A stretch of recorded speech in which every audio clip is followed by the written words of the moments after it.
Bienvenue à mon ciné balado, épisode de sortie du mois d'août. Vous êtes en compagnie de Patrick Marleau et Jean-François Breton. Salut Jeff! Salut! Donc, évidemment, avant d'attaquer toutes les sorties des films d'août, les plus importants, on a quand même vu quelques-uns à travers ça, même pendant nos vacances. Oui, exact. On s'est déplacé pour voir des films, évidemment. Oui, c'est ça. Ben, finalement, ça devient un peu à notre habitude de sortir l'épisode à la deuxième semaine du mois, parce que ça nous permet d'en voir un petit peu plus. Puis les films de la première semaine sont encore à l'affiche. Exact. Et là, avec nos vacances aussi, ça donnait ainsi. Mais commençons un petit retour de juillet. Les deux, il y a eu des films majeurs qui sont sortis. On a eu un phénomène qui a battu Barbenheimer. Je pense que surpris Hollywood tout court. Je pense qu'ils ne s'attendaient pas à ce que Spider-Man explose le box-office de cette façon-là. Ben, c'est parce que tu peux prévoir que ça va être une grosse sortie, mais les Nostradamus qui vont prévoir que ça va devenir dans le top 3 historique des records de box-office puis tout, ben, c'est trop intense, là. Fait que le monde... Un mois avant, on était comme fin de semaine de 200 millions, plus de 200, probablement 230, 240. Puis là, 250, c'est qu'ils vont dire plus de 250. L'avenir, personne va dire on prévoit 340, là, parce que c'est comme... Rendu là, c'est tellement gros que c'est imprévisible un peu, là. Ouais. Fait que finalement, ça a fini à 360 millions pour le premier week-end de Spider-Man. C'est de la pure folie, parce qu'en fait, sauf erreur, c'est ça s'est inscrit comme... C'est le record. Oui, si je me trompe il pas a battu Avengers Endgame. De comme 3-4 millions. Ouais. Là. Ouais. Ce qui est quand même incroyable parce que on peut comprendre Avengers Endgame qui était l'accumulation. Ça, c'était de le dernier. Exact, c'est ça. Alors que là, Spider-Man, quatrième film quand même de la franchise, c'est sûr que le troisième s'était terminé sur une méchante accroche. Ouais, c'est ça. Fait que je pense que beaucoup de gens étaient très curieux de voir comment ça fait 5 ans cette déjà. histoire. Ça fait 5 ans aussi. Fait que je pense que les gens ont eu le temps de s'ennuyer. Zendaya est devenue une tête d'affiche incroyable. Fait que je pense que comme aussi. D'être dans Odyssey et tout. Oui, ben c'est ça. Fait ce qui est drôle. Alors le couple se retrouve dans The Odyssey, on va y revenir. Également ils n'ont pas de dans scène ensemble, Odyssey, non, ouais. Alors incroyable. Donc deuxième au niveau mondial pour un premier week-end. Donc ça, il n'a pas battu Avengers Endgame à ce niveau-là. 932 millions contre 1,2 milliard pour Avengers Endgame. 300 mais c'est ça. Mais c'est quand même incroyable. Le troisième meilleur deuxième week-end aussi de tous les temps avec 144 millions. Donc derrière Force Awakens, le premier Star Wars, 149, mais là c'est dans le temps des fêtes. Et Avengers Endgame, donc 147.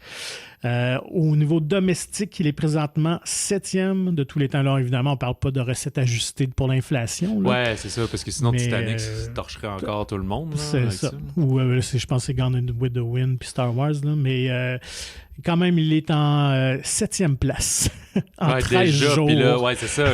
On s'entend qu'il va être à l'affiche un solide 8 semaines, mettons. Écoute, c'est fou. Donc 691 millions. Je regardais des comparatifs un peu, puis je pense que c'est le Spider-Man d'avant.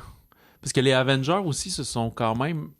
ils ont les records, là, mais ils ont été consommés tellement rapidement qu'après, ils se sont dégonflés un petit peu plus rapidement. Ouais. Mais comme on dit, même s'ils chutent de 60%, il fait 350 millions. Fait que là, à l'aube du troisième week-end, il s'apprête pour être encore numéro 1 avec une soixantaine de millions. Tu sais. Exact. Puis ça va prendre du temps avant qu'il tombe deuxième. Puis j'ai l'impression que le 21 août, il va être encore premier. Puis peut-être au 28 août, là, il tomberait en deuxième place, quelque chose comme ça. Là. Fait que... bref, qu'est-ce que je veux dire? Ah oui, c'est qu'il y en a un qui avait joué genre 120 jours, là, une affaire de même. Là. Fait que je sais pas si Spider-Man ça va faire ça. Est-ce qu'il va être à l'affiche jusqu'à l'Halloween? On verra, là, mais écoute, pas sur 4000 écrans, là, mais des fois à la fin sur une centaine d'écrans puis qui le concernent. C'est bien parti, honnêtement, là, parce que d'ici la mi-septembre, je pense qu'il n'y a pas de gros blockbusters. Là. Puis la folie aussi avec ça, c'est que on les prend un peu pour acquis, mais IMAX est toujours dans la sortie de ces gros films-là, mais pas ceux-là, parce qu'il y avait son entente avec Oppenheimer. Exact. C'est en fait semaine-ci. Là, exact, que là, il commence, puis c'est pas tous les cinémas. Certains cinémas vont, parce que là, ça prend des ententes, vont glisser quelques projections. Je pense pas qu'ils envoient Oppenheimer au vidange. Là. Ils font juste comme en placer quelques-unes, fait que c'est des ententes assez précises, puisque d'habitude, tu peux pas faire ça, un film de cette ampleur-là, le jouer une fois de temps en temps. Fait que je sais pas trop comment ils ont fait ça, là. Puis je pense à Québec, ils le présentent pas, là. C'est certains autres. Bref, fait que là, ils rentrent dans la danse Fait que je sais pas, parce que je pensais que, on y reviendra, mais Oak Street qui sort en fin de semaine, le 14, je croyais qu'il était pour IMAX aussi, mais là, Oppenheimer est tellement gros, Spider-Man est tellement gros que peut-être que finalement il s'est fait tasser, puis on dit, on va vous en donner quelques-uns, mais plus tout. Exact. Il y a un peu cet effet-là, c'est comme un tsunami, fait que tout ce qui est après mange un peu une mornif, là, niveau spotlight, si on veut. Non, c'est ça, donc les chiffres quotidiens de Spider-Man sont stratosphériques. Stratosphérique. Parce que là, Odyssey, on n'en parle presque plus, mais c'est le plus gros film de Christopher Nolan jusqu'à présent. Juste compléter avec Spider-Man quand même, parce que là, il va battre Top Gun Maverick en fin de semaine, qui avait 721 millions. Donc, il va se situer 5e derrière Avatar, avec 785 millions. Mais c'est sûr qu'il va le battre éventuellement. Ouais, c'est ça. Donc, la pole position, c'est The Force Awakens, 936 millions. Est-ce que Spider pourrait être le premier à faire 1 milliard domestique? Ben, écoute, c'est encore trop tôt pour dire si c'est faisable ou impossible. Là. Comme dit, on va le savoir à peu près fin août. C'est pas impossible, mais c'est une grosse chance. Ouais, c'est ça. Parce qu'à un moment donné, il y a un essoufflement que par semaine, il se met à faire 6 millions. Là, fait que là, ça monte plus. Là, exact. Au niveau mondial, il est présentement 10e avec 1,7 milliard. Avatar, premier évidemment, le premier Avatar 2,9. Il faut dire que Spider-Man No Way Home, qui avait fait 1,9 million. Ah, c'est fou. Milliard. Milliard, donc qui est à 200 000. Mais ça, c'était sans la Chine, Spider-Man No Way Home. Donc, il n'y avait pas eu de sortie en Chine. Et là, présentement, Spider-Man cartonne. Il y avait des contextes pandémiques dans certains marchés. Nous, au Québec, notamment. Oui, donc, mais en Chine, présentement, Brand New Day fait 185 millions en une dizaine de jours. Alors, c'est un énorme succès. Il peut aller chercher un 400-500 millions. C'est ça, des grosses sorties là-dedans, exact. Un 350 à 400-500. Parenthèse, c'est ce qui a fait la grosse différence chez mes bien-aimés Fast and Furious. Les plus gros films, c'est parce qu'il y avait la Chine avec eux, puis les moins bons, ben c'est ça.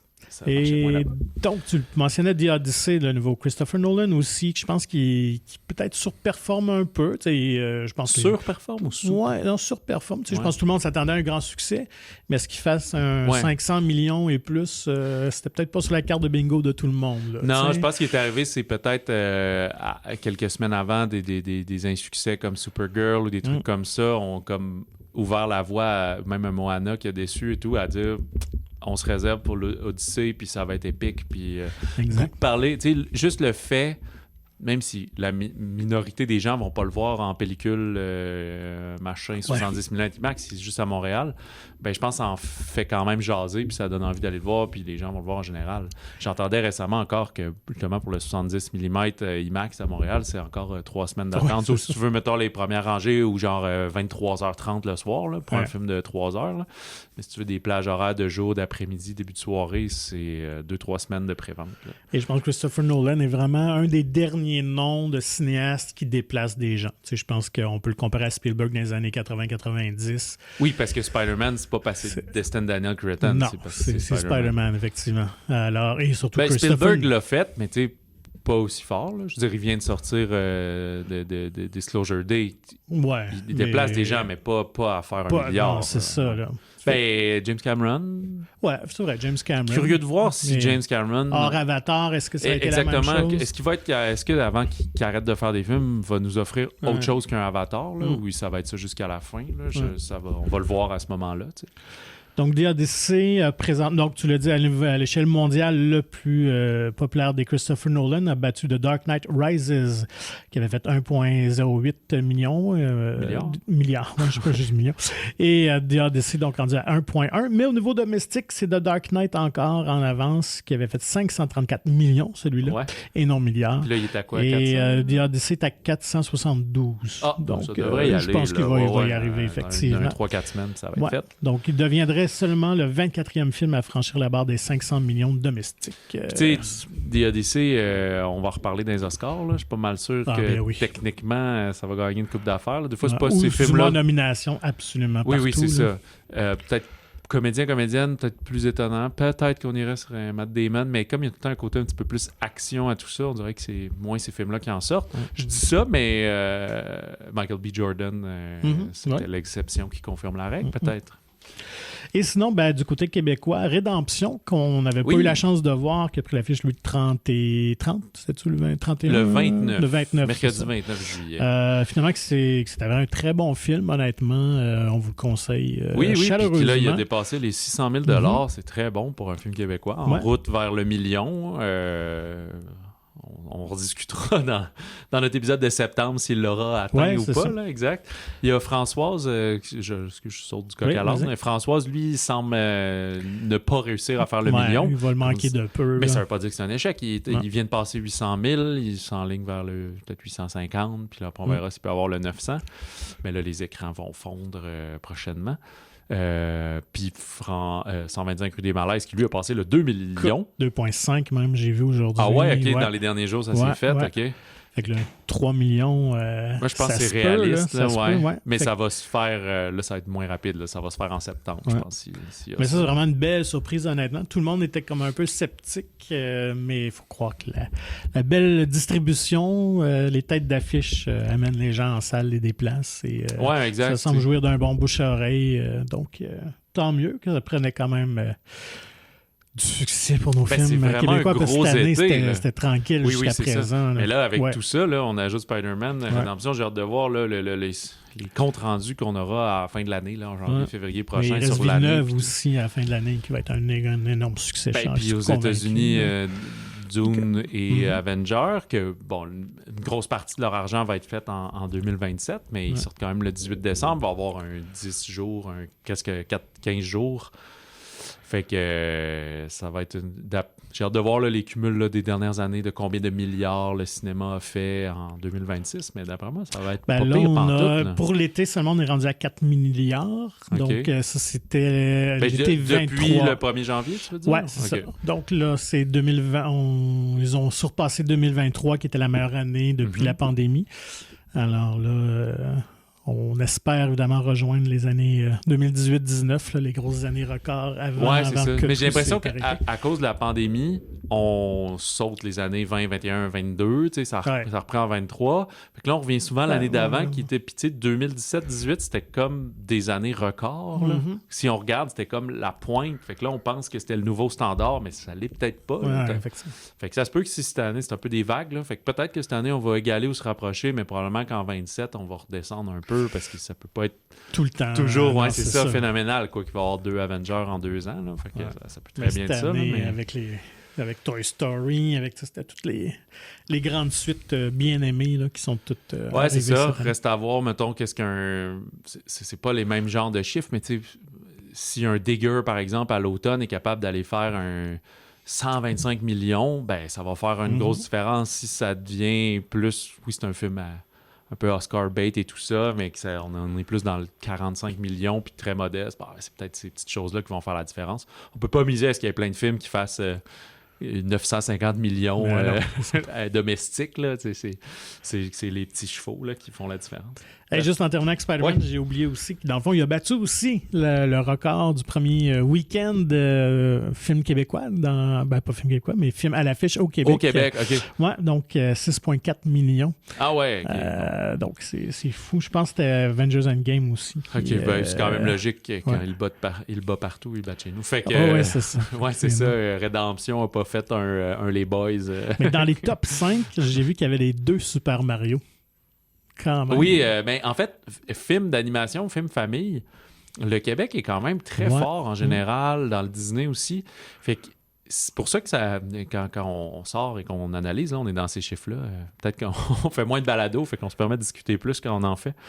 On dit souvent comme il faut ramener des films québécois familiaux et tout. Ben, c'est la preuve que ça vaut la peine parce que quand il y a des films familiaux étrangers, on les consomme aussi. Fait qu'on a une demande.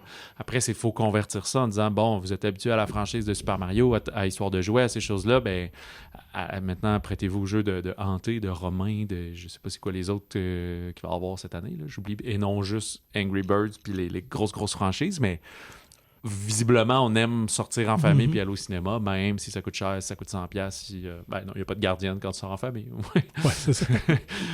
Moi que tu sortes la gardienne. Ouais, c'est ça. C'est comme ça que tu les récompenses. Alors, allez-y, c'est quand même un calendrier assez chargé au mois d'août. Ouais, particularité du mois d'août, c'est historiquement, là, c'est peut-être moins poli de dire ça, mais c'est un mois de dumping, un mois de se débarrasser. C'est pas nécessairement des échecs, c'est juste que c'est des films que souvent les distributeurs arrivent moins à placer, puis ils disent bon, avant que l'année des Oscars puis la nouvelle fin de saison commence, je vais sortir ce film-là parce que j'ai pas trouvé mieux. Fait que souvent, ça donne des mois d'août très chargés. Il y a beaucoup de films à chaque semaine, les cinémas arriveront pas à jouer tous ces films-là, donc ça donne un peu des exclusivités à différents cinémas pour les villes qui ont plusieurs cinémas, là. Donc, pour les autres, des fois, tu n'auras pas accès à certains films. Ça fait aussi que si les résultats sont pas là rapidement, on passe au suivant. Surtout que la plupart de ces films-là vont pas réussir à battre des Odyssey, des Spider-Man, des Malaises, des Rédemptions, tous ces films-là qui sont encore très forts. Fait que les nouveautés viennent s'inscrire en dessous de ceux-là. Fait que c'est comme si les nouveautés du mois d'août s'échangent leur place, tandis que les gros canons de juillet restent encore là. Fait que c'est un peu ça le portrait de ce qui va se passer. Si des films vous intéressent là-dedans, ben hâtez-vous, parce que la plupart de ceux-là, honnêtement, vont faire 2-3 semaines, puis peu vont s'inscrire dans le temps. Mais honnêtement, il y a de très belles pépites cette exact. année. C'est pas d'évidence. C'est juste que des fois, c'est des films qui sont pas parfaits, mais qui ont des bons côtés, puis fait que c'est ça. Bref. Et beaucoup de cinéma étranger. Souvent, ici au Québec, les distributeurs qui ont acquis beaucoup de titres français, qui sortent ça un peu. Donc, débutons quand même avec le film américain du 7 août, qui était la seule offrande parce que tout le monde se tassait de Spider-Man. Ouais, c'est le genre de film qui donne 2 semaines. Alors, One Night Only de Will Gluck, qui nous avait donné, une comédie que j'aime beaucoup. Easy A. Ah oui, ça oui. Avec Emma Stone à l'époque, mais qui avait connu un grand succès il y a 2 ans ou 3 ans, avec Anyone But You, quand même. Je dirais succès surprise, parce que c'est un film qui était sorti, Anyone But You. Dans le temps des fêtes. Ouais, genre 15-20 décembre.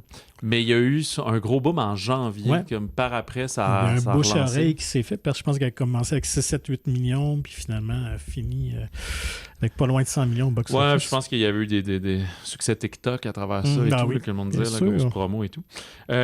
On est ça a l'air d'une comédie romantique traditionnelle, mais il y a un petit côté science-fictionnel à ça, si on veut, ou fantaisiste plutôt.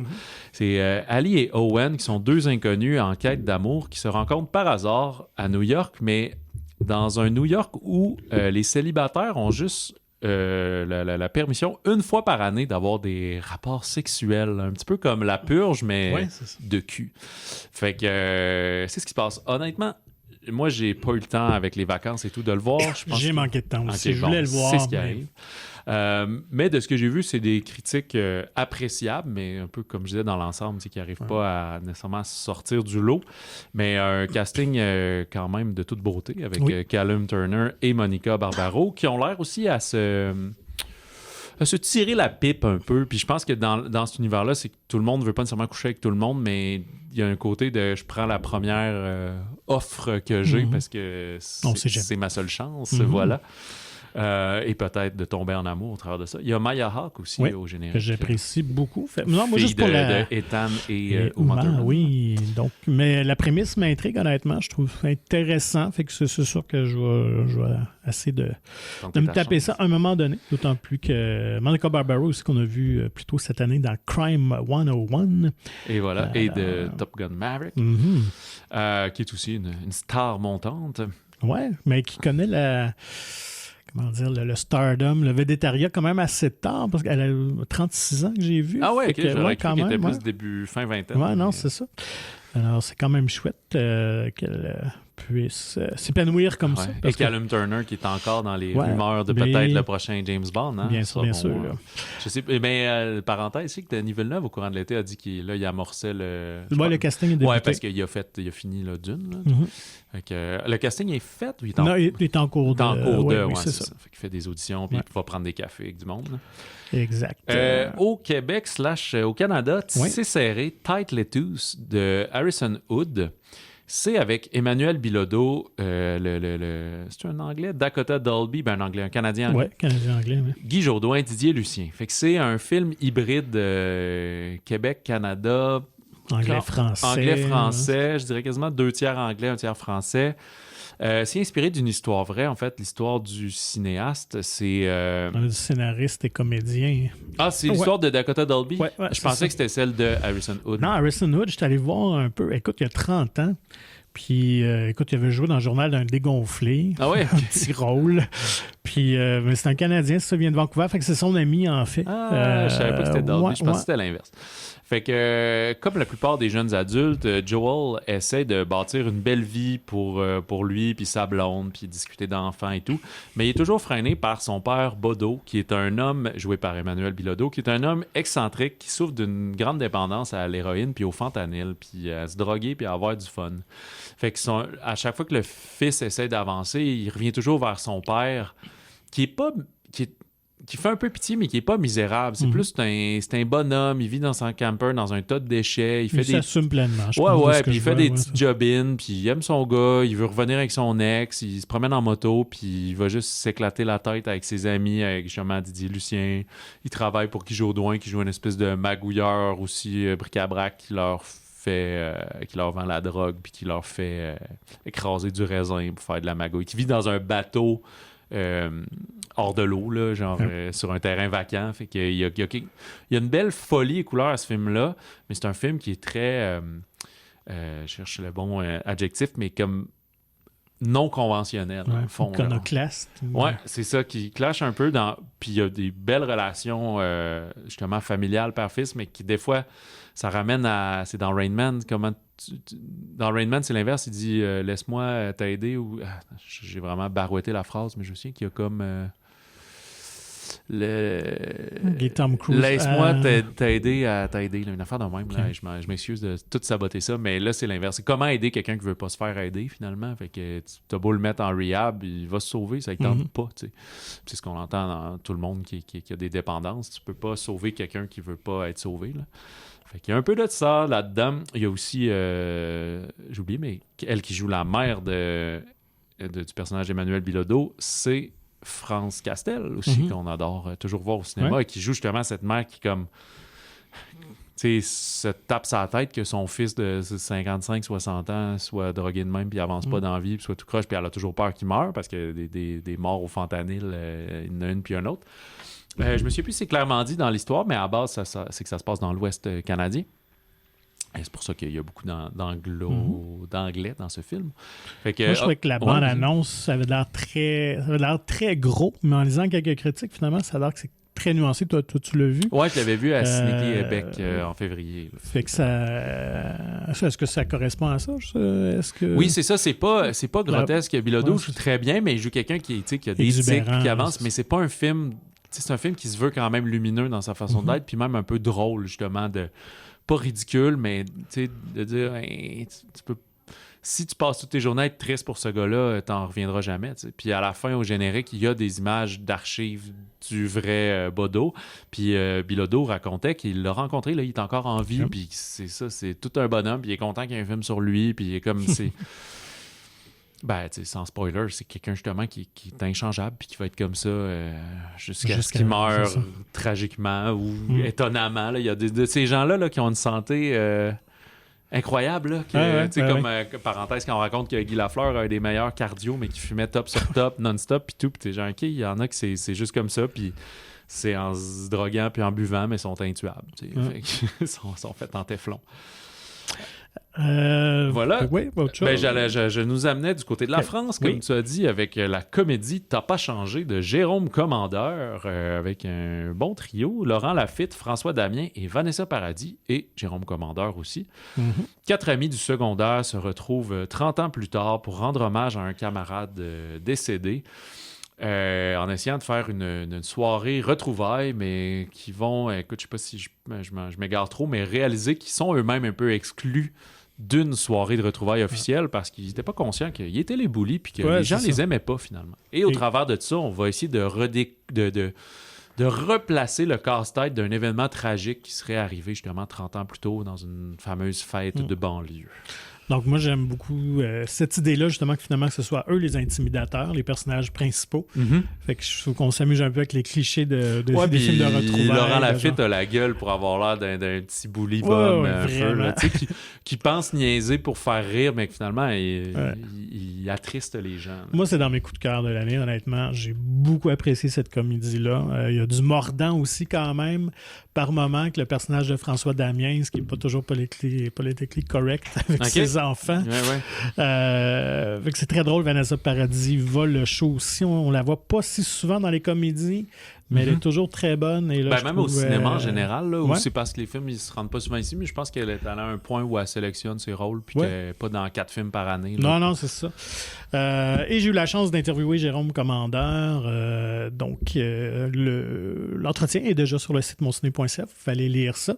Sympathique bonhomme. Un de mes plus bels entretiens que j'ai fait en carrière. Donne envie d'aller prendre une bière. Écoute, tu prendrais une bière juste pour être avec lui. Il est tellement ricaneur. Il se prend pas au sérieux, mais hyper intéressant dans ce qu'il raconte. Fait que, j'ai eu beaucoup, beaucoup de plaisir à lui jaser. Donc, c'est mes comédies françaises. Oui, puis c'est pas... des fois, on les met toutes dans le même bateau, là, mais c'est pas non plus comédie de boulevard, là, où... c'est théâtre d'été.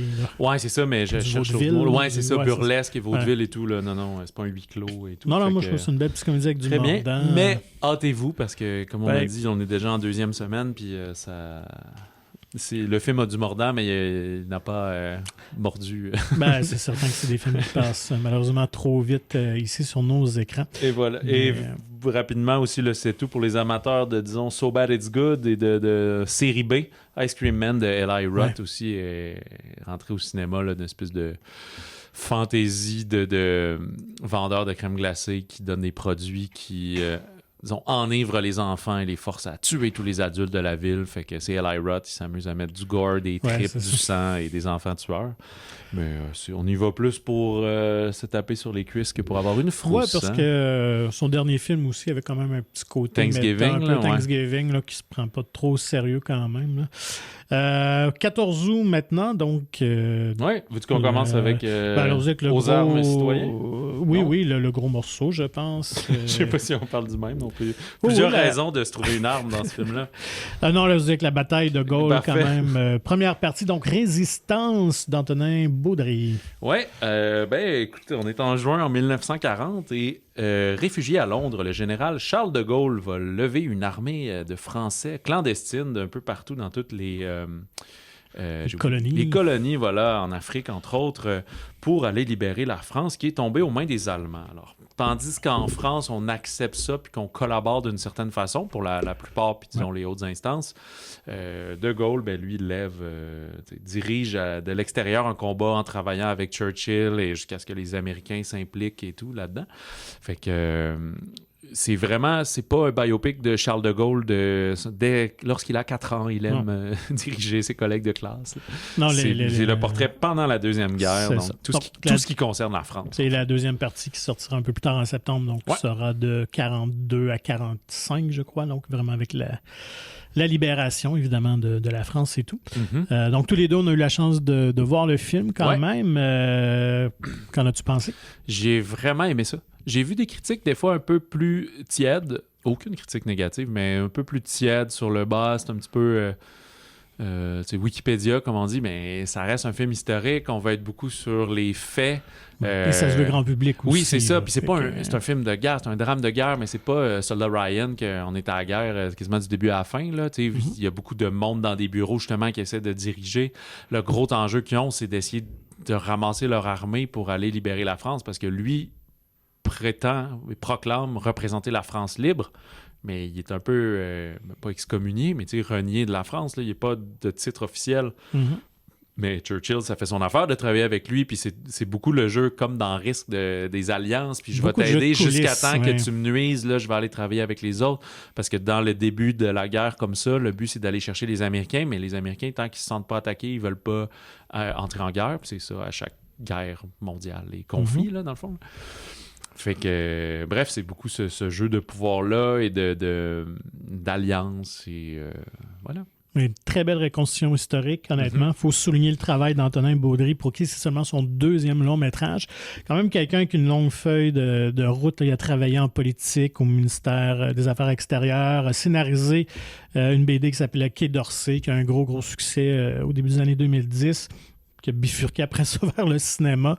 Quand même incroyable de se faire donner un énorme budget, tourner non pas seulement un film, mais 2 films en même temps.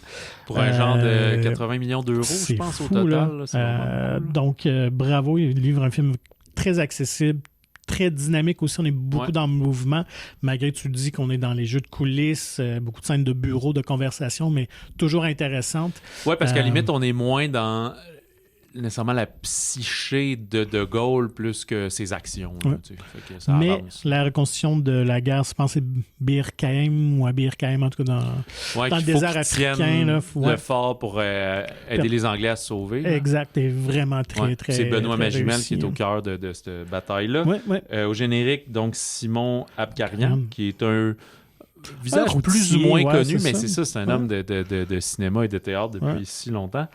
Benoît Magimel, Mathieu Kassovitz, qu'on aime toujours un peu détester, Anna Maria Vartolomé, Neil Schneider, Félix Kissil et Karim Leclou, qui sont des visages que vous allez reconnaître si vous êtes un peu dans le cinéma français en général.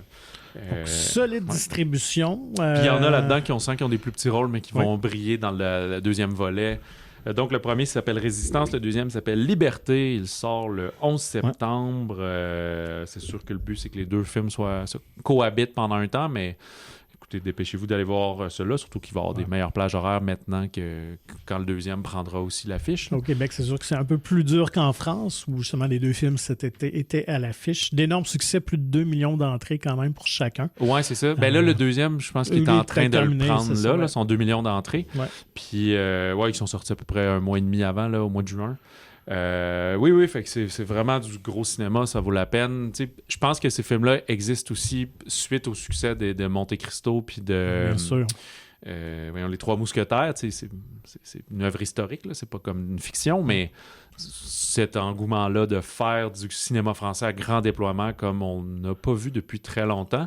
Et ajoutons à ça, c'est moins dense, mais mettons Le Fantôme de l'Opéra qui va sortir le 30 octobre, qui est aussi une relecture d'un classique du cinéma. Fait que je pense que la France s'attaque à ses œuvres majeures pour l'instant. Puis c'est super. Ça donne du cinéma aussi qui est très exportable parce que c'est grandiose, puis c'est même c'est mondial. Là. La Deuxième Guerre mondiale, c'est juste le rôle de la France, mais que tout le monde s'est harmonisé. Puis dans la deuxième partie, j'imagine qu'on va traiter quand même un peu du débarquement de Normandie, peut-être voir 2-3 Canadiens briller. Oui, à voir. Mais en attendant, si vous Claude Legault. En apprendre plus sur le film. On a eu de la belle visite quand même dans le balado, alors c'est rare qu'on a des talents de France qui viennent ici promouvoir les films. Oui, ici, puis même jusqu'à Québec, dans ce cas-là. Oui, encore plus, c'est ça.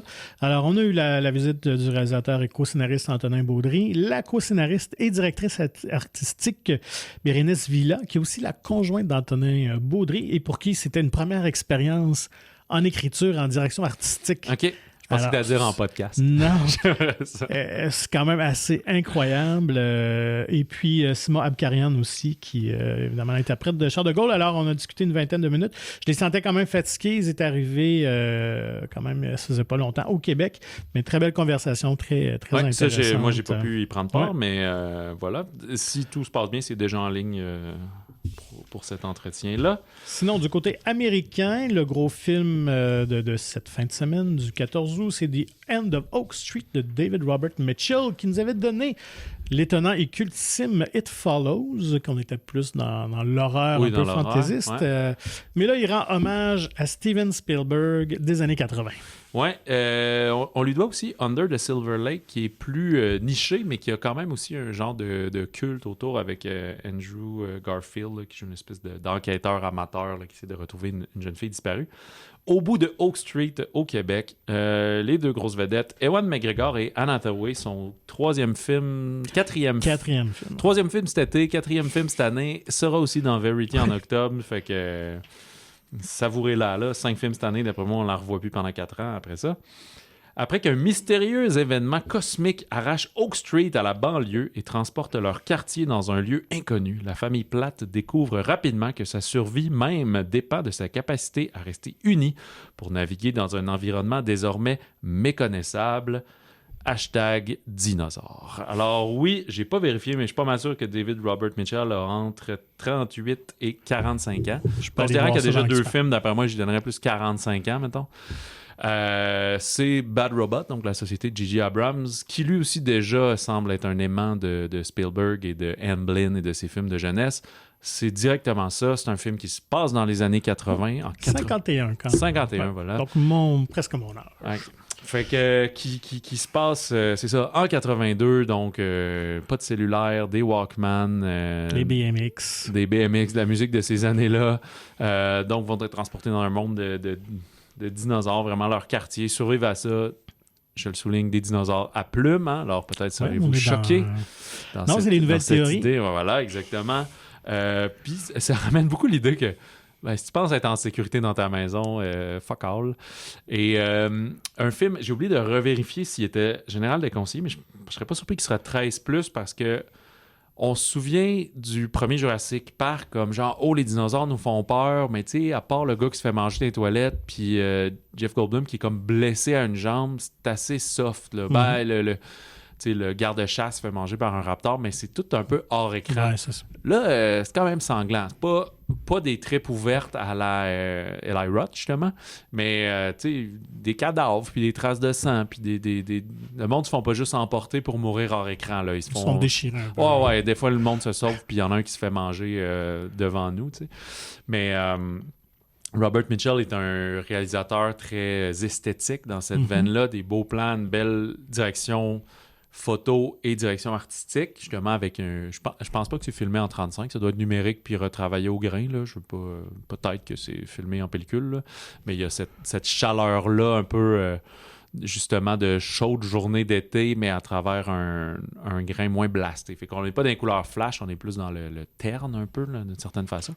Fait que moi, je me suis vraiment laissé surprendre. Comme je disais d'entrée de jeu, je savais pas si on allait voir un flop ou une petite pépite, puis on est plus du côté de la petite pépite.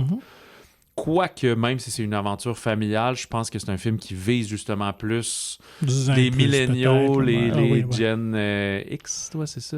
Génération X, ouais.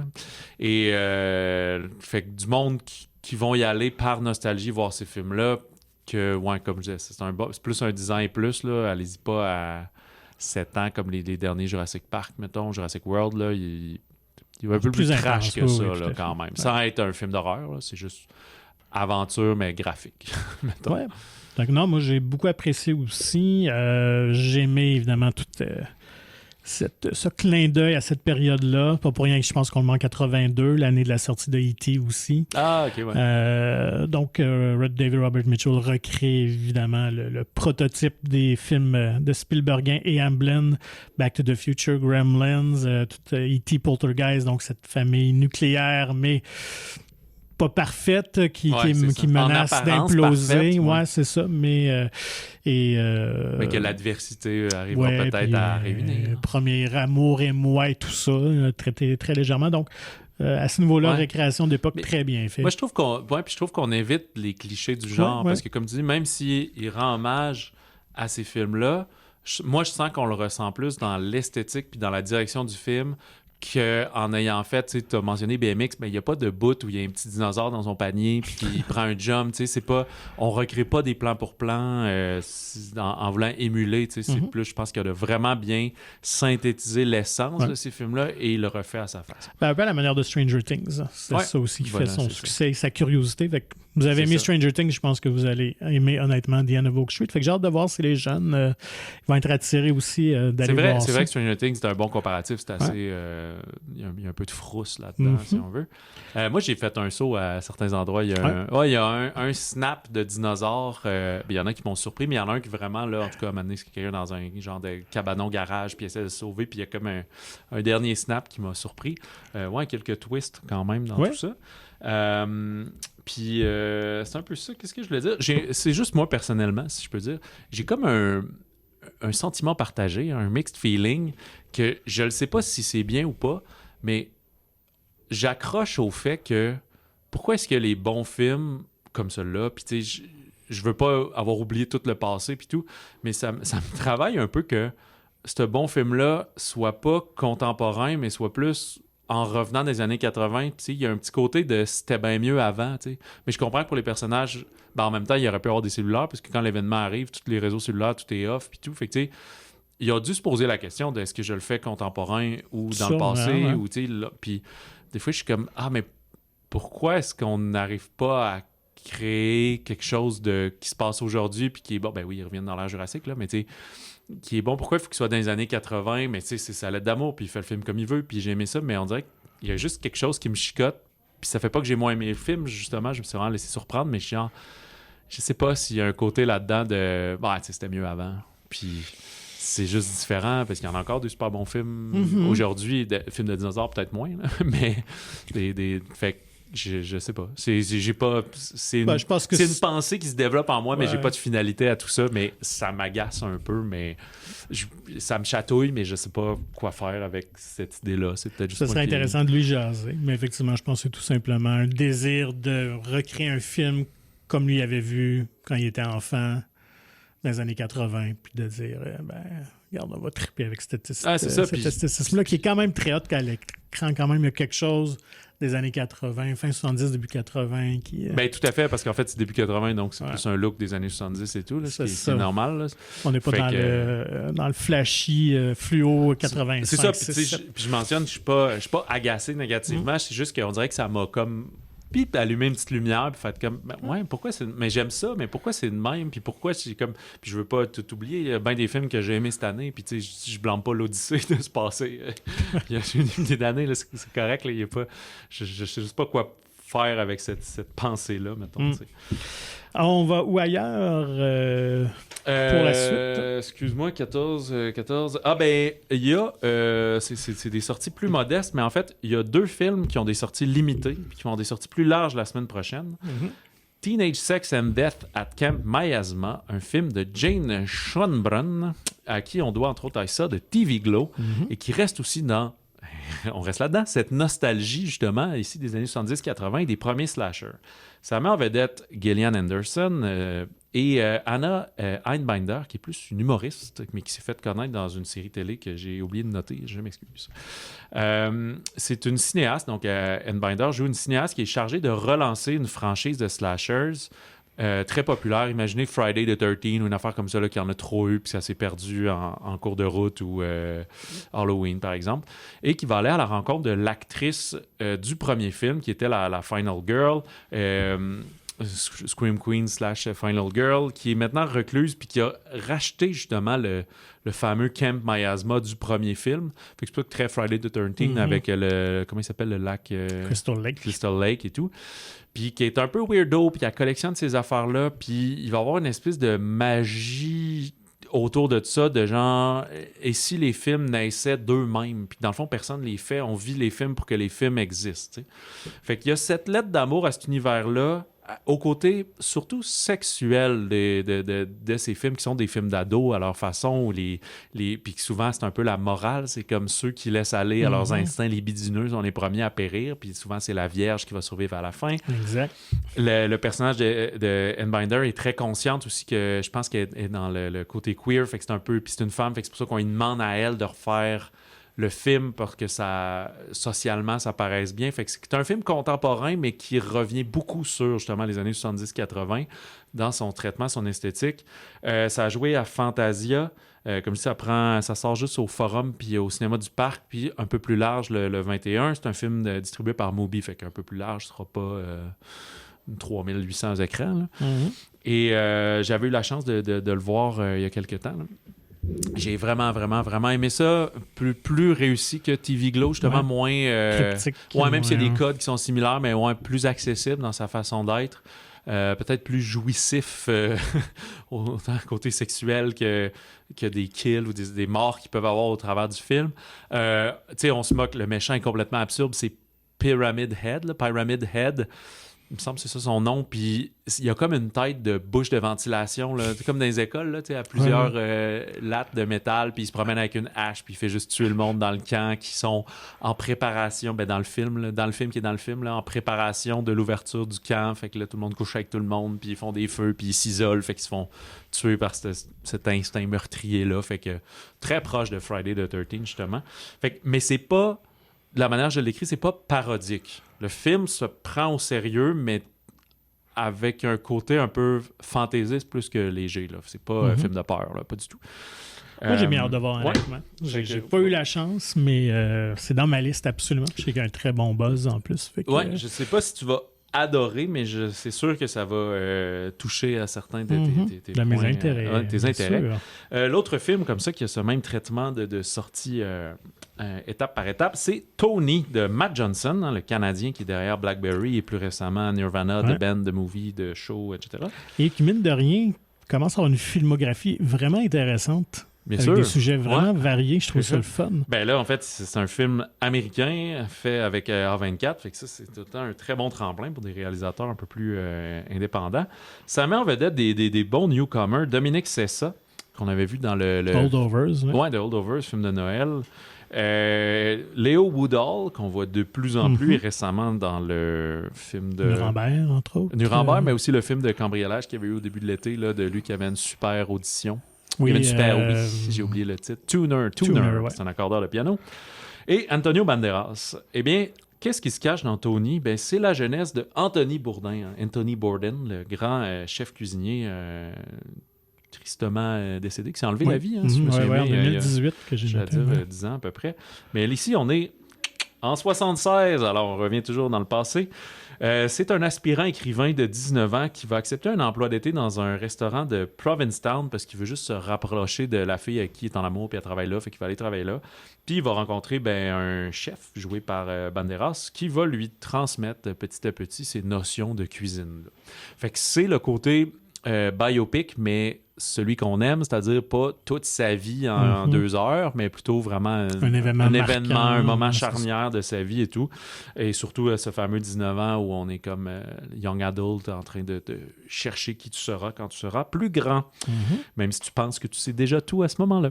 Alors voilà, bien hâte de découvrir ça dans notre cas plutôt la semaine prochaine lorsque ça s'étendra vers Québec, sur Québec. Moi aussi, Anthony Bourdain, il faut dire que c'est vraiment fait connaître plus dans la culture mainstream à cause de ses émissions à CNN, entre autres. Là, OK. CNN? Oui, c'était CNN okay. qui diffusait ces émissions-là, où justement, il se promenait, il rencontrait plein de chefs dans plein d'endroits différents dans le monde. J'ai oublié le nom de l'émission, mais honnêtement, je le regardais de temps en temps. C'était vraiment intéressant. Ouais, puis c'est depuis justement, c'est ça, comme ça fait 8 ans, il y a eu une couple de documentaires, il y a eu d'autres affaires qui sont sorties sur lui. Et lui, il s'est en fait tragiquement enlevé la vie suite à une rupture avec sa copine du moment, qui était Asia Argento, la fille de Dario Argento, ouais, le cinéaste italien d'horreur. Ah ouais, ok, je savais pas. Fait que, ouais. Ok, je savais pas que c'était une violente peine d'amour. Dans les sorties, pas du tout plus limitées, mais que, disons qu'on a moins d'intérêt personnel pour l'instant. Non, moi, j'ai La Patte Patrouille, le film aimé. Mission Dino. C'est non, ça pas celui-là. OK, parce que moi, c'est là que j'allais. D'accord. Je m'excuse. Mais, ouais, donc, Mission Dino, fait que sortie super large, 3e film, La Patte Patrouille. Excuse-moi, laisse-moi... vas-y, je te prends le ballon, parce que je sais pas où tu t'en vas. Moi, c'est Classe moyenne d'Anthony Cordier. Hey, je m'excuse, mais je l'ai complètement skippé. C'est bien correct. Moi, c'est une comédie française, évidemment, que j'ai beaucoup, beaucoup aimé, avec Laurent Lafitte, justement. Oui, donc, on a doublé Laurent au mois d'août. Satire sociale, où Laurent Lafitte joue un architecte qui a un certain succès. Oh, quand même vaniteux. Oui, très vaniteux. Hautain. Et qui est en couple avec Élodie Bouchez. Et dans le fond, il va y avoir une confrontation avec leur gardien de leur maison, joué par Laure Calamy et Ramzi Bedia, donc évidemment qui proviennent d'une classe sociale inférieure et tout ça. Puis eux qui s'occupent de la maison et tout. Puis il y a aussi la fille, elle a son... la fille du couple, donc, qui ramène justement quelqu'un de la basse classe sociale, qui lui accède, en fait, qui étudie pour être avocat. donc veut accéder justement à cette haute classe sociale-là, puis finalement va être confronté à tous ces préjugés et tout ça. Fait que, honnêtement, très, très bonne comédie. Puis, non, mais il n'est pas architecte, il est avocat. Ah oui, avocat, excuse-moi. Parce que le jeune, justement, il cherche... il y a un stage, mais là, dans maintenant, le cabinet, il va avoir... c'est ça. Non, oui, c'était un peu cynique comme comédie, justement. Oui, tout à fait. Une bonne satire. Il n'y a pas un côté aussi d'inversion des rôles, à un moment donné, des rôles de pouvoir? Ça fait un peu que j'ai vu ça. Oui. En tout cas, je me souviens plus avec tout ça. Là. Fait que, et j'ai eu la chance aussi de jaser avec Anthony Cordier. Alors, ça aussi, ça va être en ligne. Si ce n'est pas déjà fait dans les prochains jours. Conversation très intéressante aussi, très sympathique à jaser. Donc, encore là, honnêtement, 2 très bonnes comédies françaises à aller voir qui sortent des sentiers battus un peu. Écoute, la raison, je veux pas dessouffler ta balloune, mais avec justement tout ce branle-bas de combat et ses gros succès de juillet et tout, il y a une sortie, disons, très limitée pour le film, ça. Finalement. Très peu de marché. Là, mais sinon, notez-le. Voilà.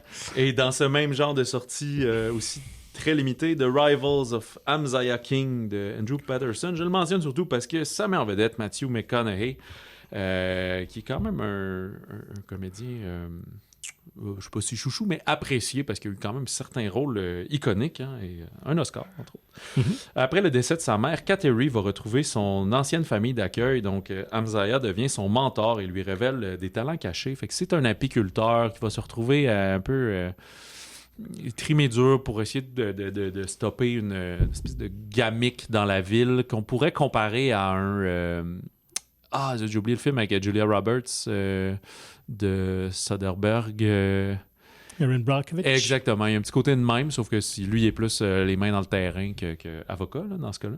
Mm-hmm. Que j'escompte aller voir quand il prendra l'affiche le 14, mais c'est très limité en anglais seulement. Mais les premières critiques sont très, très bien. Elles sont rotten. Je pense que c'est dans le 90. Puis, fait que ça va très bien pour ça. Mais c'est une petite sortie en coup de vent là, dans ce cas-là. Comme un peu disait d'entrée de jeu, c'est pas que c'est un mauvais film, c'est juste, à un moment donné, dans tout le calendrier, ça vaut pas la peine de faire des VF, des STF. Il n'y aura pas de meilleur moment que maintenant, c'est maintenant. Puis allez-y comme on peut. Il faut dire que les distributeurs américains ne prennent pas toujours en considération non plus le nombre d'écrans disponibles au Québec. Non, c'est ça. Puis, je pense que des fois, ces films-là, il suffit qu'il y ait un écran, le Forum à Montréal ou quelque chose. Il faut que le distributeur québécois soit cool avec ça. Là. Fait que je pense qu'il joue un petit peu plus largement, là, mais les cinémas qu'il joue, c'est 1 ou 2 shows par jour. Je crois qu'il y a un show à Québec au Clap, un show à Sherbrooke, comme je dis, au Forum, 2 ou 3 par jour. Puis, fait que ça, là, si vous nous écoutez aujourd'hui quand ça sort, vous êtes comme, moi, ça m'intéresse, là, allez-y cette semaine. Parce que c'est même pas garant d'une 2e semaine, ce genre de sortie-là, mais ça sort, on le mentionne, on n'est pas plus fou qu'un autre. Le 14 aussi, il y a une pléiade de ressorties anniversaire puis d'affaires comme ça. Je pense que même sans tambour ni trompette, il y a une ressortie du 10e anniversaire de La La Land, mais qui sort un soir de même, puis tout, là, genre, en fouillant un peu, j'étais comme, il y en a vraiment trop. Puis on a mis aussi, genre, les films indiens, puis ces affaires-là qui sont comme sur un autre spectre complètement de nos connaissances, là, et qui sortent très rarement de Montréal, quand même. Donc, allons-y pour le 21 août. Retour d'une franchise d'horreur quand même populaire, là, parce que rendu au 6e film, il faut que ça fonctionne. Tant que ça fonctionne, on continue. Insidious, Out of the Further, hors du plus loin au Québec, qui est le 6e film de la franchise, maintenant sous les rênes de Jacob Chase, qui nous a donné Complay, qui était en fait l'adaptation de son court-métrage en long-métrage. Fait que c'est quelqu'un du court-métrage d'horreur qui a réussi à faire le saut dans le long-métrage d'horreur, et ça, chapeau bien bas, monsieur. Écoute, je vais être honnête, j'ai jamais vu aucune traître seconde de Insidious, parce que c'est tout sorti avant que je me remette dans l'horreur avec toi, puis quand il a commencé à en avoir d'autres avec le balado, puis tout, c'était genre le 4, le 5, puis je suis comme pas embarqué là-dedans. Je sais que les 2-3 premiers étaient quand même... c'est quand même James Wan qui était derrière ça. C'est ça, puis c'était à peu près en même temps que les Annabelle aussi, puis là, ça jouait beaucoup là-dessus, puis il y avait Patrick Wilson partout. Fait que là, on est sorti de cette famille-là, c'est ça, exact. Sauf erreur. Fait que là, un trio de harceleurs s'infiltre dans une banlieue tranquille et entraîne une famille dans une dimension terrifiante. Ça a l'air un peu Hellraiser, dis de même. Mais toi, te laisseras-tu tenter la semaine prochaine? Quand même, c'est une franchise que j'avais apprécié les premiers, peut-être le dernier un peu tout vu? moins. T'as vu les 5? Oui, j'ai vu toute la série. Mais le dernier, c'était The Red Door, je pense. Qui était réalisé par Patrick Wilson, d'ailleurs. Puis là, c'est ça, cette famille-là n'est plus là. Non, on semble faire un jump ailleurs. Et ça se veut vraiment après le 5e film, parce que ce qui est particulier avec Insidious, c'est que les films se suivent pas. Je pense que comme le 2 était avant le 1, puis je pense que le 3 était même avant le 2. En tout cas, il y a des jumps de même. OK, mais le 4 retourne après. Ouais, c'est ça. Là, ça se veut vraiment une suite après les événements du 5e film. Donc, à voir. J'avais pas détesté Common Play de Jacob Chase aussi. C'est ça. Mais, tu sais, on est du horror flick, on est fin de l'été, fait que moi, je pense que c'est un what you see is what you get. Il va y avoir des jump scares, des affaires dégoûtantes. Tu sais, dans la bande-annonce, il me montrait, là, il y a des trucs de dentistes aussi, puis tout. Puis ça faisait longtemps qu'on a vu des dentistes au cinéma, puis c'est épouvantable, les dentistes. Fait que, sans offense. Oui, je pense pas qu'on va avoir grande surprise avec ce 6e volet-là. Des jump scares, mais c'est ça. Pas d'autres surprises que celles qui vont arriver sans crier gare avec un strident. Est-ce que la surprise va venir du nouveau Jason Statham que tu vas sûrement vouloir regarder? Je crois que là aussi, on est dans les terrains connus avec Mutiny, Jason Statham, tous les autres comédiennes, je sais pas c'est qui, accusés du meurtre d'un ami milliardaire, un ancien membre des forces spéciales, lève le voile sur une conspiration internationale. C'est tout ce qu'on veut de Statham. Et mettre personne sous le bateau. J'ai parlé au distributeur récemment, puis il me disait ouais, c'est ça. What you see is what you get. Assez bon pour être au cinéma. C'est pas un B-movie ou quoi que ce soit. Ben, sans parler du Beekeeper, là, mais je veux dire, c'est pas un film de série B. C'est comme un bon Jason Statham, réalisé par Jean-François Richet, qui est aussi un as de l'action. Lui qui s'est fait... Ouais, c'est ça, le diptyque Mérine, parce que c'est un Français, il avait commencé avec ça. Mérine, c'est ça long. Ouais, Messrine, ouais. L'Empereur de Paris par la suite, il a fait le saut aux États-Unis et il a fait Plane avec ce bon Scottish d'action Butlam. Jared Butler. Butler, exactement, Jared Butler, puis qui se peut avoir une suite à ça qui a été aussi un film d'action surprise. Fait que c'est du dadcore, là. C'est du film de papa que tu vas voir avec ton garçon de 13 ans, puis c'est sûr que je vais y aller. Ça sort le 21. Et sinon, moi, je pense que le film surprise au Québec, en tout cas, ce sera Compostelle de Yann Samuel. Exactement, avec Alexandra Lamy et Julien Lebert.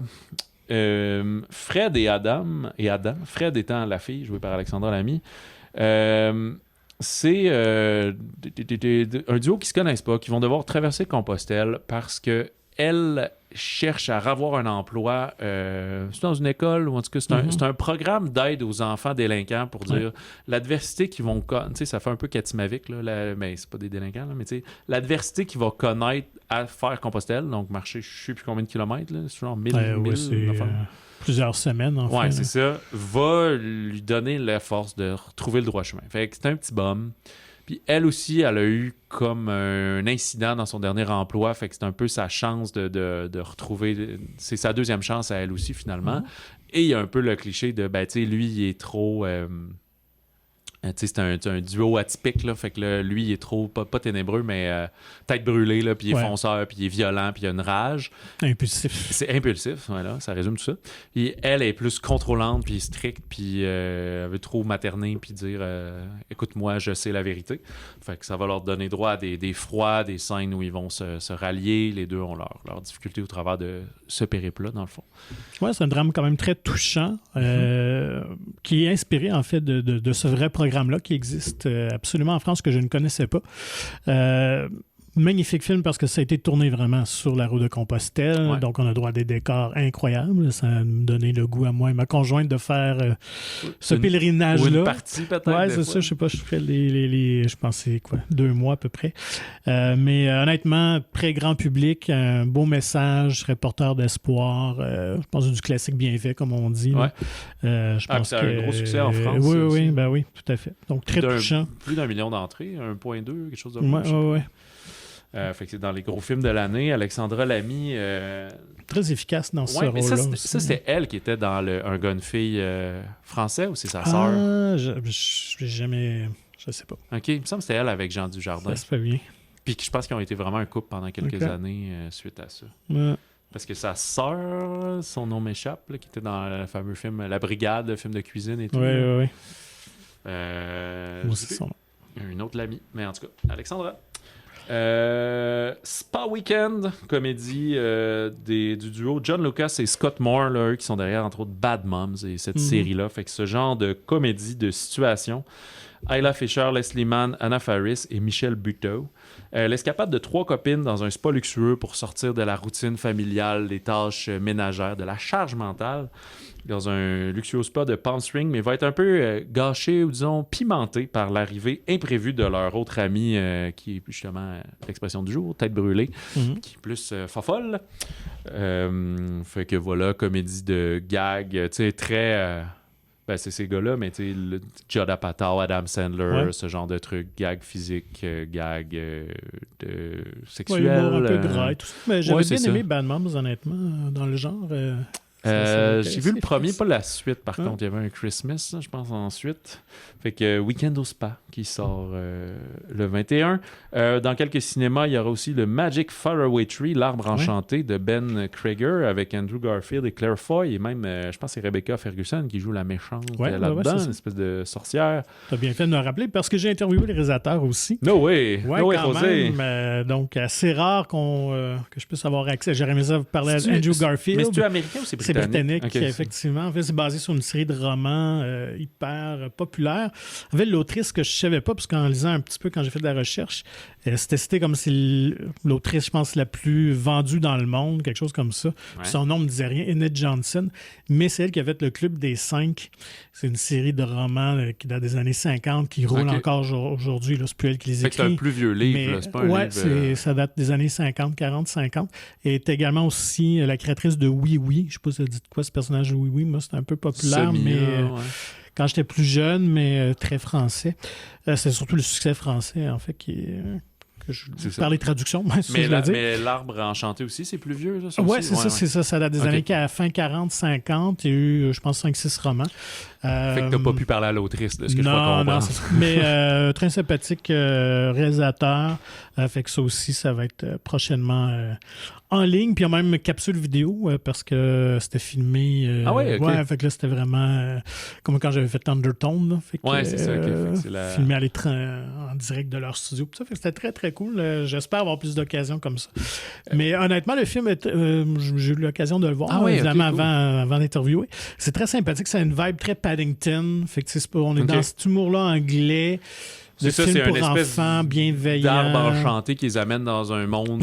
fantaisiste. Un peu Narnia, là, de cette façon. Ouais, c'est ça, mais il n'y a pas de combat entre le mal, vraiment. Tu sais, tu parles Rebecca Ferguson, c'est pas tant une méchante là, traditionnelle dans le sens. Là, c'est comme une figure autoritaire, tout ça, mais c'est vraiment fait film très pour les jeunes enfants. T'sais, moi, je reste du comme 4-6 ans à peu près. Je pense que pré-ado, ils vont s'emmerder. Là.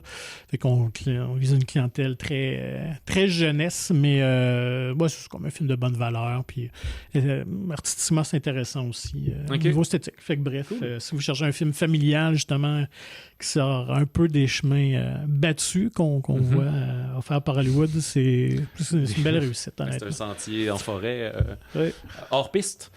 Et on arrive maintenant aux sorties du 28 août, dernière semaine du mois. Film d'action, science-fiction, post-apocalyptique. J'ai l'impression que ça fait longtemps qu'on a eu comme ça. Longtemps, c'est relatif, là, pas des années, mais... Mais d'un vieux routier quand même. Ah oui, l'homme qui filme plus vite que son ombre. Ridley Scott nous présente The Dog Stars, la constellation du chien. Écoute, j'ai pas noté. Ça doit être quoi son 45e film? 30e film. Bon, j'exagérais, 45. Mais... 30e, mais il faut dire qu'il y a eu des périodes où il tournait aux 3-4 ans. Là, il était moins prolifique, disons. Il est beaucoup plus prolifique aujourd'hui à 88 ans. Il a trouvé... 35 ans. Il a trouvé un air d'aller, c'est ça. Peut-être que je me répète parce qu'on a parlé d'autres films de lui récemment, mais... Ses casteurs, c'est qu'il s'implique moins dans le scénario. Fait que il reçoit des scénarios tout faits puis qui ont l'aval. Il devient quasiment un... c'est pas fin de dire ça, mais un tâcheron ou juste comme un réalisateur attaché à un film. Fait que fait ça m'intéresse. Puis là, il s'implique dans le casting des affaires. Il doit confier beaucoup à son monde qui font la direction artistique, ces choses-là. Puis il arrive beaucoup au tournage. Puis, fait que je pense qu'il a vraiment confiance en l'équipe avec qui il travaille.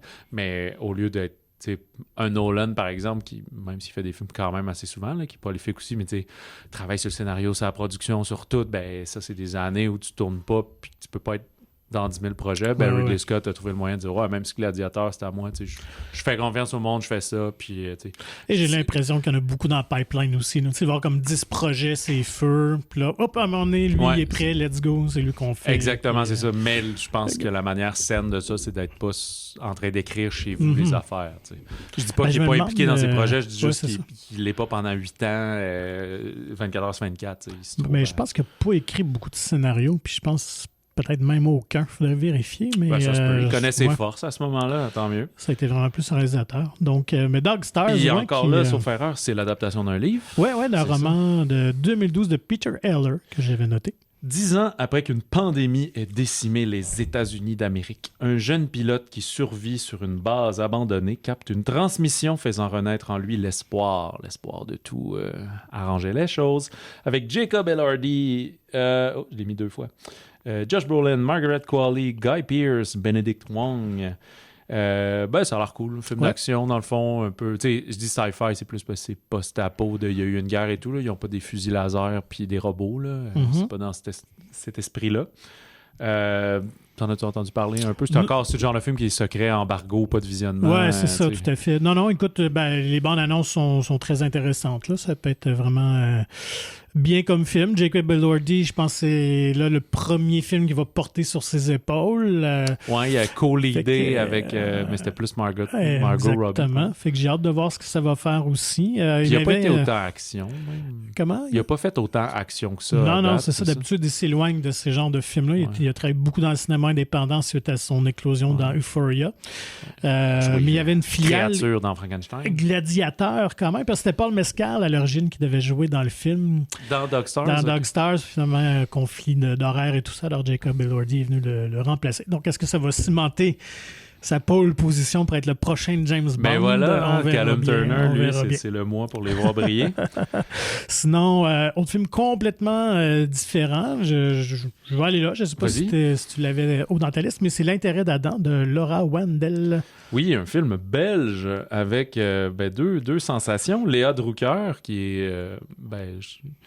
qui était déjà bien établi, bien connu, mais que le dossier 137, c'est ça, de Dominique Moll l'a fait ressortir. Elle avait gagné le César de la meilleure actrice. Au Québec aussi, au printemps, ça a été tout un succès. Et Anna Maria Vartolomei, qu'on a dit qui est dans De Gaulle, qui est partout, elle brille aussi là-dedans. Un genre de 75 minutes, là, 1h15, très efficace de tension, où Drucker joue une infirmière pédiatrique qui va aider une mère un peu tout croche, jouée par Vartolomei, qui est un peu en détresse, puis que, tu sais, selon la hiérarchie et les services sociaux, ils voudraient comme séparer la mère puis l'enfant, me dire que ça va pas bien, mais elle essaie de comme les sauver finalement, les sauver en les faisant sortir de l'hôpital, en les aidant, parce que c'est pas la première fois que l'enfant, ça fait un petit bout que je l'ai vu, là, que l'enfant revient, je pense, à l'hôpital. Fait qu'il y a comme un dossier de DPJ limite, un peu. C'est ça, exactement, la protection de la jeunesse. Bien qu'on ne sache pas pourquoi, c'est jamais expliqué, mais non, moi, que c'est un film que j'ai trouvé extrêmement efficace. Léa Drucker et Anna Maria Vartolomei sont vraiment très bonnes, forment un duo pas. Et c'est surtout la réalisation de Laura Wandel, je pense que c'est son 2e film seulement. Mais c'est des longs plans séquences, souvent. Et puis, on est tout le temps, je ne sais pas si tu avais remarqué, mais on suit tout le temps Léa Drucker. On est tout le temps en mouvement avec elle parce qu'elle se promène partout. Oui, là. c'est ça. Ça a été un tournage très éreintant physiquement parce que je lui avais parlé pour Dossier 137, mais j'avais quand même parlé un petit peu du film. Et puis, Laura Wandel a tourné donc plus de 40 prises chacun des plans séquences. OK, ouais. Fait que ça a été des grosses journées de tournage là, où ils étaient constamment... en mouvement, en action. Mais en même temps, ça doit, tu sais, le contexte de ce film-là, la nature des personnages, puis tout doit donner quelque chose qui est intéressant. Que, je veux dire, si elle décroche pas puis qu'elle reste à offrir des bonnes performances, c'est pas une espèce de fatigue, mais d'intensité qui est à peu près ce que le personnage vit. T'sais. Exact. Fait qu'il n'a pas dû avoir de la première prise et la bonne. Ça doit être justement là, la 33e là, où t'es comme tanné, mais tu forces, mais puis là, ça devient genre plus naturel. Là. C'est du méthode acting, c'est du méthode directing. Exact. Et j'ai eu l'occasion donc de jaser avec Laura Wandel, justement, au Unifrance. Alors ça aussi, un article va suivre sur mon ciné.ca. C'est un gros mois quand même en termes de contenu. Son film précédent, Un Monde, son premier film. Que j'ai pas vu, mais qui donne le goût de voir. Écoute, ça fait un peu plus longtemps, mais il me semble que c'était des histoires de bullying, de cours d'école, d'enfants, les ragots, puis comment les enfants peuvent être méchants quand même entre eux. Puis c'était la même chose, un genre de 80 minutes et tout. Puis il me semble que ça avait gagné une couple de prix. Ça n'avait pas à tout le moins été nommé pour meilleur film international aux Oscars. Pas sûr que ça l'a gagné, je m'en souviens plus. Mais c'est un film belge aussi, fait que ça a dû s'illustrer en France, un peu partout et tout. Fait que oui, ça avait pas fait un tabac au box-office par contre, mais l'intérêt dedans, je pense qu'avec la présence de Drucker et tout, ça devrait bien marcher. Si jamais le drame social, c'est très réussi, honnêtement. Voilà. Et puis souvent, quand on dit drame social, on pense aux frères Dardenne, qui sont aussi belges. Mais les frères Dardenne sont un petit peu plus mollo maintenant. Et tu vois, Wandel est beaucoup plus efficace. Ou je ne sais pas si on dit Vandel, en fait, là, le fameux W européen. Au Québec, on nous présente La Place, un film de Louis Godbout, qui est un ancien professeur de philosophie, donc il aime ça, là, mettre une petite pincée de réflexion et de discussion dans ses films. Beaucoup de symbolisme aussi dans ses films. Là. Voilà. Il faut décoder un petit peu, il faut s'amuser à comprendre ce qu'il nous raconte. Un gros trio, Maxime Godette, qui brille dans... en fait, qui brille ou qui passe sous silence un peu d'une certaine façon dans Rédemption actuellement. Un bon rôle dedans. Christine Beaulieu, Benoît Gouin. À Montréal, un banal conflit autour d'une place de stationnement. On sait tous, même si on n'y vit pas, que c'est dur de trouver du parking à Montréal. Fait ressurgir les tensions et les non-dits au sein d'un couple en route vers un souper familial. Fait qu'une partie du film, peut-être la moitié, ça va être cette fameuse prise de bec-là entre le couple Godette-Beaulieu puis Benoît Gouin qui comme arrive à reculons rapidement dans un one-way en disant c'est ma plage, j'attendais que l'autre parte, puis là, c'est un combat de qui est engagé, puis tout le monde est un peu à bout de nerfs. Puis suite à ça, là, alors qu'ils se rendent au souper, comme ça va continuer à les hanter, puis peut-être leur faire commettre des actions douteuses. Voilà, Louis Godbout avait fait Les Tricheurs et aussi Mon Foster, je pense. Ouais. C'est tout. Co-scénariste d'une révision aussi. Oui, c'est vrai qu'il était aussi dans ce genre-là, en plus sur un prof de philo et sur l'éthique et tout, avec Patrice Robitaille. Et pour Christine et Benoît, c'est des retrouvailles avec Louis Godbout parce qu'ils étaient tous les deux dans Les Tricheurs. Mais un film non conventionnel, faut quand même intéressant. La prémisse est vraiment le fun. Il me semble qu'il est assez court aussi. Oui, c'est 90 minutes, quelque chose comme ça. Mais attendez-vous quand même un film un peu plus niché. Là. On n'est pas dans un thriller conventionnel nécessairement là, pour La Place. Ouais, c'est ça. C'est pas juste, effectivement, là, des bancons, là, il va leur courir après avec une barre à clous. Là. C'est pas ça. Là. Ça, au Québec aussi, un autre film, comment dire, j'ai déjà oublié le mot, pour quand tu fais preuve de ténacité et de résilience, c'est le drame d'aventure Romain de Jason Charon et Anthony Dionne, deux gars qui ont pris la grande aventure d'écrire, réaliser, jouer dans un film d'aventure quasiment pas de cap et d'épée, mais de recherche de trésors très inspiré du Indiana Jones et Goonies, on dirait. Goonies ou même Trésor national peut-être un petit peu plus récemment. Récemment, il y a 10 ans, mais quand même, là, un peu plus récemment, dis-je. Parce que je dirais pas qu'il y a la Uncharted, parce qu'il n'y a pas ce genre de cascade pas à ce point-là. Il y a un petit peu quand même quelques séquences de voitures intéressantes. Donc, il met en vedette Anthony Dionne, Jason Charon, des comédiens plus jeunes, Rosalie Pépin, James-Édouard Métaillé, avec qui on avait discuté à l'époque de Noémie Dioui. Sonia Vachon, Paul Doucet. Un adolescent et ses 3 amis ont maille à partir avec un homme endeuillé après avoir découvert un artefact ancien capable de ressusciter les morts. Fait qu'ils trouvent cet artefact... mais il y a comme une espèce de petite malédiction qui vient avant. Fait qu'eux ont besoin de résoudre le problème et trouver d'où ça vient puis comment ça fonctionne pour se sortir de cette malédiction, alors que l'autre truand leur court après parce que lui voudrait ramener à la vie, je pense, sa défunte épouse. Fait que ça fait des petites guerres de gang puis de monde qui se court après. Certains ont des pistolets, mais pas les autres. Alors, as-tu eu l'occasion de le voir, toi? Oui, j'ai vu ça il y a quelques semaines déjà. Okay. Mais, tu sais, c'est comme... Tu sens que c'est très inspiré. Ils sont allés filmer partout dans le monde aussi. Là. C'est pas juste au Québec. Là. Ça se ramasse, je sais plus trop, mais quelque part où il fait très chaud avec des plages, et à sauter de cascade puis à se sauver dans la jungle. Là, parce que l'artefact pourrait pas juste venir de Pointe-aux-Trembles. Là. Maintenant, ça marche pas.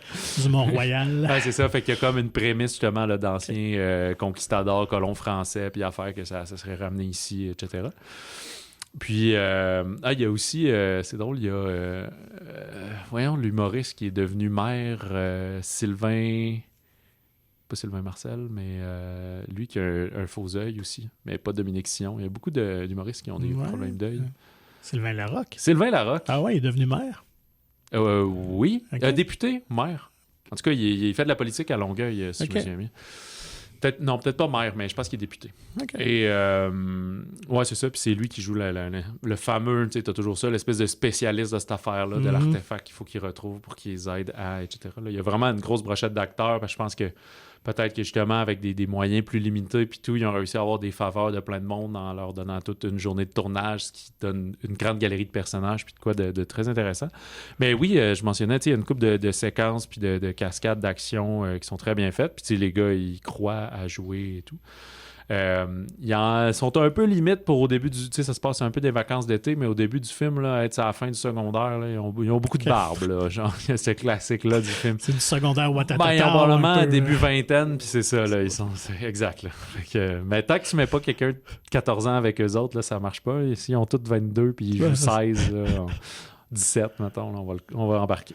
Mais c'est cool quand même. On parlait du manque de films de genre au Québec. Ouais, c'est fun. Exact, très familial et tout. Justement, si au bout de Oak Street est un petit peu trop sanglant pour une jeunesse de 8-9 ans, celui-là est très excitant pour ça. En parlant de films familiaux qu'on ne sait pas s'ils s'adressent plus aux parents qu'aux enfants, Coyote versus Acme de Dave Green avec Will Forte, John Cena et surtout Wile E. Coyote.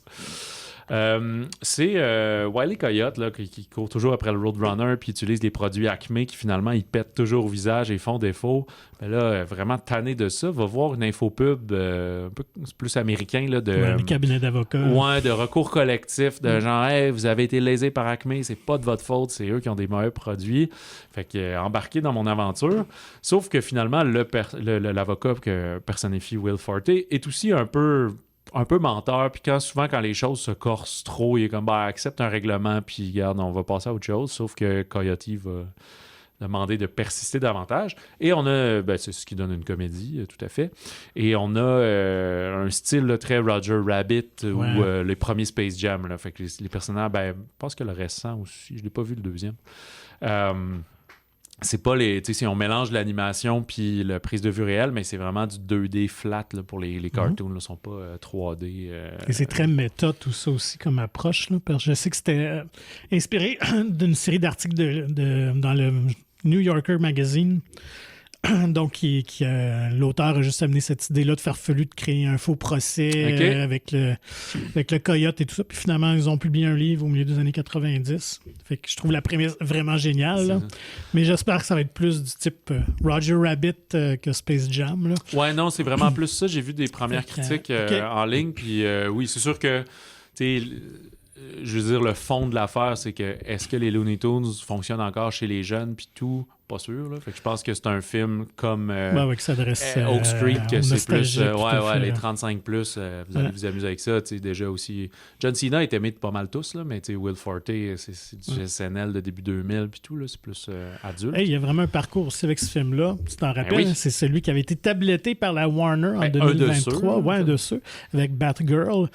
Et puis, finalement, pour des affaires de taxes puis de légal, puis de genre c'est plus rentable pour nous de le scraper que de le sortir, puis dans un des rachats de Warner douteux. Batgirl ont complètement mis le feu dedans, mais celui-là a été racheté par Ketchup Entertainment. Quand même pour 50 millions, fait qu'ils sont mieux d'y croire en tabarouette.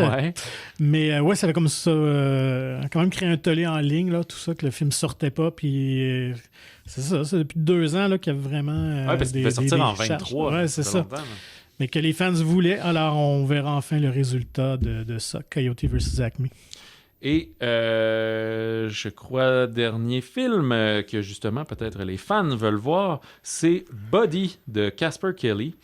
Un film d'horreur que je dirais à mi-chemin entre le série B puis le parodique, mais qui se prend au sérieux, mais qui sait que c'est à budget limité. OK. Et Buddy, c'est une icône un peu à la Barney, mais qui n'existe pas pour vrai, mais je veux dire, ce qu'ils ont créé ici, c'est un univers d'émissions pour enfants dans lequel c'est une espèce de grande licorne orangée, très sympathique, dans un monde où il y a juste des enfants, puis genre un facteur, puis il y a une couple d'objets qui parlent aussi, la boîte aux lettres, puis un peu Teletubbies, là, tout ça, ce genre d'affaires-là. Ouais. Puis il y a comme ce qu'on réalise, c'est que plus ça avance, on est comme dans différents épisodes de la série Buddy. Puis, les enfants réalisent que comme, OK, Buddy est comme un peu control freak, là, puis il veut vraiment trop être intense. Puis à un moment donné, il y en a qui commencent à dire, il me semble que les enfants changent ou disparaissent ou quoi que ce soit. Et en parallèle à ça, on a aussi des personnages dans le monde réel qui une mère de famille, jouée par Christine Milioti, là, surtout reconnue pour être la fameuse mère des enfants dans How I Met Your Mother, dans la dernière saison. Puis qui, elle, a le feeling qu'il manque quelque chose dans sa vie. Qu'elle a 2 enfants, puis elle a toujours, il me semble qu'on a eu un 3e enfant. Fait que là, je veux pas trop divulgacher, mais si vous comprenez peut-être ce qui se passe là-dedans. Fait que c'est un monde, c'est pas un film d'horreur de jump scare, puis ou tant que ça de dégueulasserie, puis d'affaires de même. C'est juste dans les codes de l'horreur, mais un peu de l'absurde, puis un peu de l'humoristique ou du humour noir, peut-être un peu plus. Et Casper Kelly est très connu, de ceux qui le connaissent, pour son court-métrage Too Many Cooks, qui avait sorti dans le cadre des affaires genre, soit, je suis plus certain, là, Adult Swim ou j'ai oublié College Humor, des affaires comme ça. Puis c'est super cool, là, puis c'est quand même weird. Là. Il est disponible sur YouTube à cette heure, Too Many Cooks. Puis c'est comme un générique d'une émission familiale super cliché, là, fait qu'il y a un peu ben pas cette tradition-là, mais ce thème commun-là, où c'est, tu sais, imagine genre, comment il s'appelle, Fuller's House, là, ce genre d'affaire-là. Oui. Fait que c'est comme si Full House, tout le générique recommence tout le temps, le générique d'intro avec les personnages qui font des faces puis des affaires, mais il y a un tueur au travers du générique. Fait que là, on va de générique, puis les personnages se transforment dans différentes émissions, puis il y a un tueur qui leur court après, puis qui tue les personnages pendant le générique. Je vais aller voir ça. Ouais, c'est vraiment... Fait que c'est ça, c'est un peu cette même idée-là. C'est pas particulièrement gore ou quoi que ce soit, mais c'est, tu sais, jouer avec les codes du film d'horreur, puis de meurtre, puis d'étrangeté, puis de surnaturel, mettons. Et aussi dans les codes de la télé. Fait que c'est un peu dans Buddy, comme si la télé... quasiment comme je disais sur... Love and Sex and Death at Camp Miasma, de genre, est-ce que les films existent par eux-mêmes sans qu'on les fasse un peu, là? Il y a comme cette idée-là. Fait que Buddy, ça va être très pointu. Il a joué à Fantasia aussi. Je pense qu'il est très, très apprécié. Il y a un certain engouement pour ce genre de truc, proposition très pointue. Ouais. Fait que le 28 août, là, pour justement les cinémas qui auront la capacité d'ouvrir ça, et je serais très surpris que ça ouvre à 4-5 projections par jour. Là. Ça risque d'être du fin de soirée avec une petite bière. Fait que voilà, ça fait le tour du mois d'août. Comme on a dit, on répète, un mois d'août très chargé de films qui, si vous intéressent, sautez sur l'occasion. J'ai pas en tête qu'est-ce que septembre exactement nous attend et nous révélera. Ouais, mais non plus, j'ai pas... on pas pris ça en note. Écoute, on fera un épisode, on s'en reparlera. Et d'ici là, je sais qu'on a vu une couple d'affaires déjà, mais c'est quoi, toi, que tu as hâte de voir dans ce que tu n'as pas vu? Là, dans ce que j'ai pas vu, le Teenage Sex and Death at Camp Miasma, c'est sûr, étant fan de slasher, ça va me rejoindre. Coyote vs. Acme aussi. J'étais un grand fan des Looney Tunes, fait que je pense que ça s'inscrit pas mal ces deux-là. Là. Ouais, moi, c'est Dark Stars, je pense. J'aime bien ça, un film d'action, aventure de même, des avions, du monde qui se court après. Puis tu sais, je sais pas si ça a été clair, mais dans Dark Stars, c'est un peu comme les dernières saisons de... en fait, toute l'histoire de Walking Dead. C'est que tu réalises que les ennemis, c'est plus les autres humains. Là. Fait que je suis même pas dans Dark Stars. Je pense pas qu'il y a des zombies et des créatures. C'est juste qu'il y a tellement peu de ressources que c'est les humains qui s'attaquent entre eux. Là. Fait que, ça, j'ai bien hâte de voir. Puis Margaret Qualley aussi est un peu la... Je sais pas si c'est un peu la Anna Maria Bartolomé américaine. Fait que, voilà. Allez au cinéma, écoutez. Oui. On vous revient dans quelques semaines pour les sorties de septembre.